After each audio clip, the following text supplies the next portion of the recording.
Hey everybody, I'm going to do a quick demo for a drawing tool that I think I mentioned in class at some point, but if not, it's called an atomizer, alright? And this is what it looks like. It's a strange little thing. It's these two metal tubes with a hinge, like so, and just so you know what I'll be doing when I'm off camera, all you do is you stick it into something, some kind of ink or paint or something that has the consistency of water, basically, and poke it down in, plunk, and then blow. And you'll hear as I blow, the pitch goes higher and higher, you blow harder and harder, and it goes psst, and finally it atomizes. It's like a spray paint, basically. And you can use ink, colored ink, you can use a variety of things. I'm also going to be using some masking fluid, if no one has used that. It's kind of like a latex. And you'll see what happens. Alright, I decided for my demo character to do just a guy coughing, which I thought was sort of about the creepiest thing I could think of to draw right now. Alright, and I've just got my Pentel pigment brush pen here. I'm just going to do quick black line work.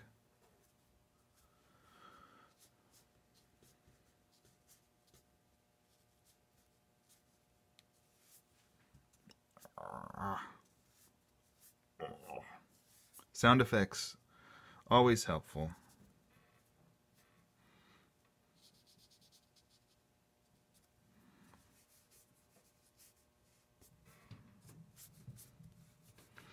But as I'm sure I've said, I really enjoy this brush pen because you can get so many different line weights and textures and effects out of it, and never have to clean it.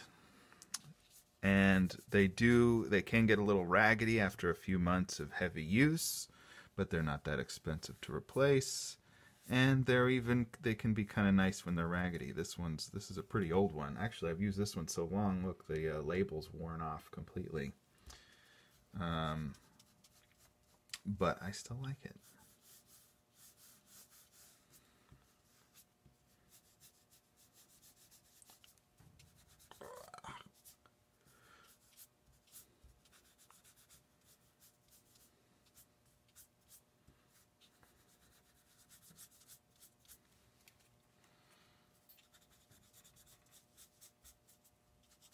Think about that posture of the heaving cough. Okay, and something also, I mean, about as low tech as you can get. If you get this thing nice and full of ink, you can whack it against my finger here and get a little bit of a splatter happening that way, you know. And sometimes I'll sort of like use my hand as a stencil to cover things that I wouldn't want to splatter, and do that for a nice little bit of effect. But the vaporizer is one step further. Alright, to do this right, you've got to be a little bit patient, which I'm not too good at, but I let that ink dry for a little bit, and now I'm going to add some masking fluid. And something to keep in mind is masking fluid is kind of tough on brushes, so be sure to use one that's not too expensive, just in case it gets ruined. But something that you can try, which actually I haven't quite tried before, is putting a little soap on the brush. I've got a little soap here in my Sumi block, and I'm going to coat the brush with it, and that seems to stop the latex from really sticking. Okay, so basically I'm going to paint what I want to stay white with the masking fluid. Okay, so dip this in here, and this is a lot like the method of using aqua tint with etching, where you put ground on the areas that you don't want to have a tint. And I'm going to think, now see, it's smearing the ink a little bit. I could have let it dry a little longer. But I've used this enough that I don't think it will be smeared much in the final piece. I think that might be the soap. And I'm actually not going to block out the whole character.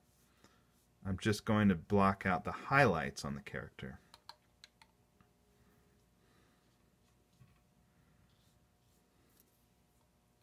So I'm thinking about a little bit of a light source, which would be kind of like coming from here, hitting the teeth, the tongue here and there. Well, maybe we don't need too much. And I'm actually going to get a little bit of a, you can get a dry brush effect with the masking fluid, which is pretty cool. Let's see if I can get some of that happening here. And you'll see how that works when I take it off. Once it's dry, it kind of rolls off. It's just rubber. It's this latex, and it's pretty fun. I want to get some of that in the hair too, and that's going to all help give this feeling of intensity in this cough.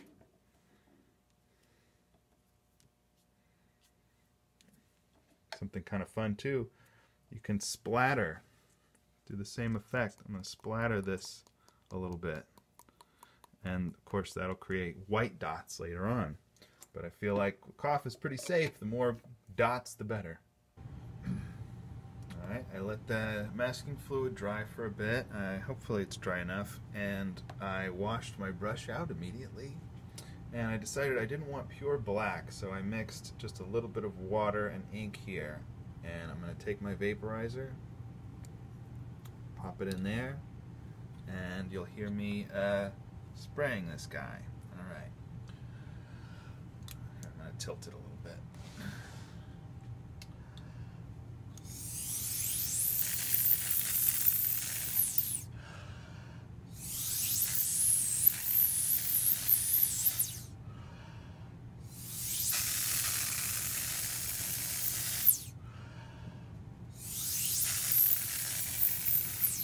Okay, so because it's watered down a little bit and I was careful about where it went, I'm going to have sort of like a middle half tone, hopefully.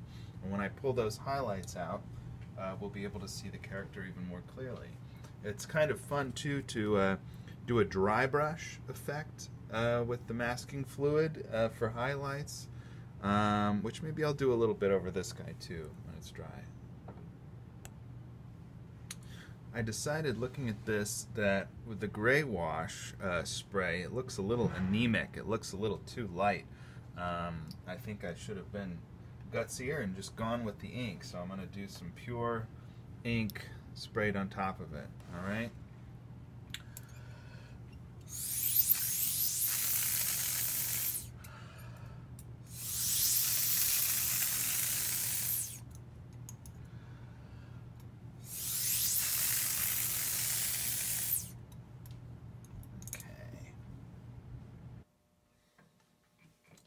Another way to get a splatter effect is with a toothbrush for like another level of harshness, kind of in between maybe hitting the brush itself and the atomizer. I'm going to dunk my toothbrush right in my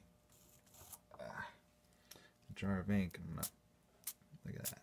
That's nice. See that?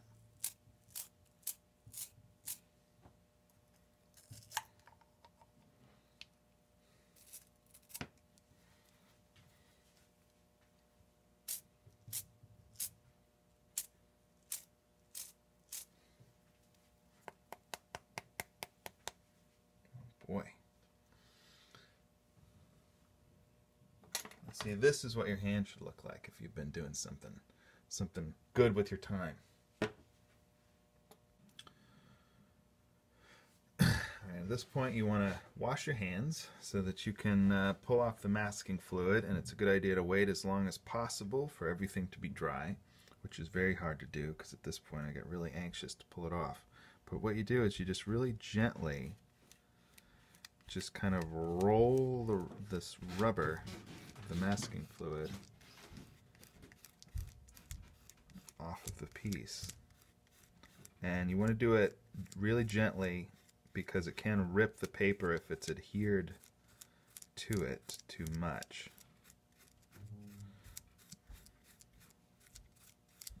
Okay. See, look, already, see that nice ear emerging? And there's a texture of the sort of dry brush of the masking fluid that I really enjoy.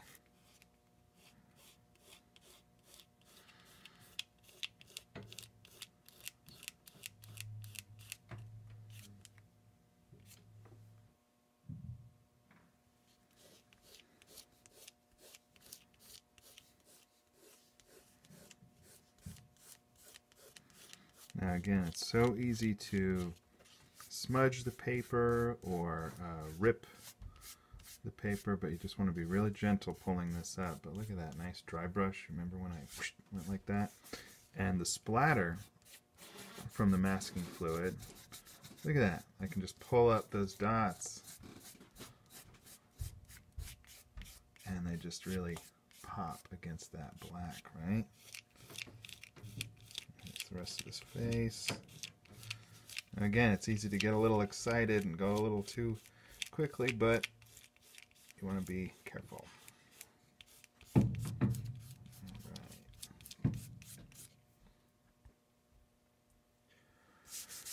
Alright, so I'm trying to find all the little bits of masking fluid left behind, and you see all those nice strokes coming up, right?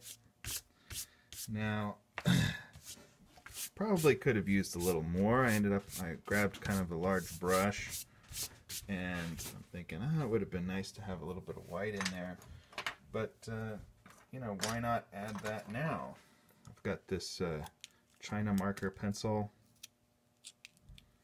so I'm going to grab it. I'm going to bring back some of this guy.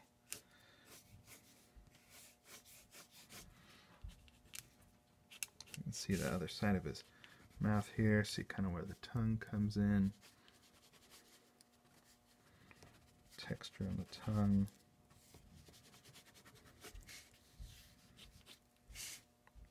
The upper lip. You don't want to lose those things.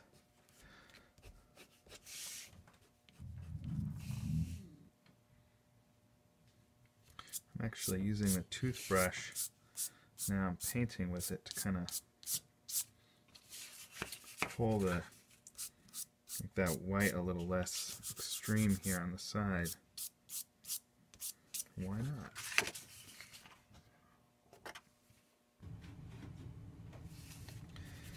Grab a little bit of gray wash and a little black pencil to kind of tone down some of this stuff, some of that heavy white.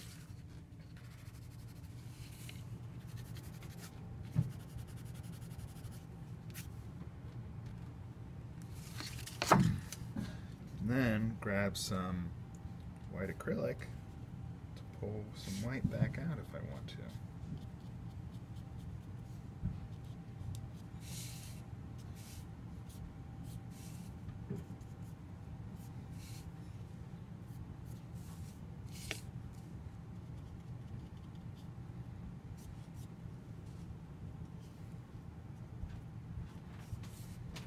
See, there's no sort of integrity to like keep consistent with the medium, like, oh, this is an acrylic painting, I can't do this, or I can't bring ink, I can't, you know, I feel like for most of my stuff I'll end up using everything I've got at my disposal in every piece. Why not? Some nice highlight on the head there.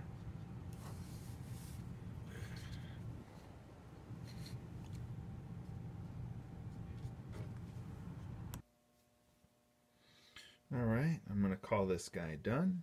So I just went back and forth, a little bit of acrylic, a little more ink, a little more splatter, and I think he's looking pretty coffee. Definitely sort of feel like he's This one's channeling Ralph Steadman a little bit. I'm sure he used the vaporizer, the atomizer, and that technique sometimes as well. So, okay, hope you found that helpful.